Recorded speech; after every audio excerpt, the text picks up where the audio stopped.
নামাজ পাঁচ ওয়াক্ত পড়ব, দাড়িটাও লম্বা করব। রিজিকের মালিক আল্লাহ, সম্মানের মালিক আল্লাহ, ইজ্জত হায়াতের মালিক আল্লাহ, মৌতের মালিক আল্লাহ। অতএব আমার টেনশন নাই, আমি যদি আল্লাহর হয়ে যাই আল্লাহ আমার সব ব্যবস্থা করে দিবেন। ও মুসলমান মা বোনেরা, ও বৃদ্ধ বাবাজিরা, অন্তরটা কি চায় না একজন আলেমের মা হবেন, বাবা হবেন? অন্তর যদি চায়, অনুরোধ করি আল্লাহর কাছে দোয়া করেন, একটা সন্তান আলেম বানান। গত বছর নভেম্বর মাসের 6 তারিখ হজের থেকে আইসা সিলেটে বয়ান করলাম।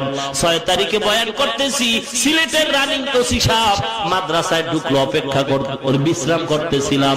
ওসি গিয়া দুইকে আমার হাত ধরে কাঁদতেছে। প্রিন্সিপাল কয়, হুজুর এই লোকটা এই বর্তমান থানার ওসি রানিং, এখন সে কাঁদতেছে, দোয়া চাওয়ার জন্য আসছে।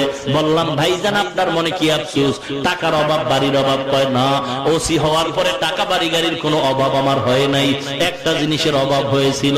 কয়েক মাস আগে আমার বাবা ইন্তেকাল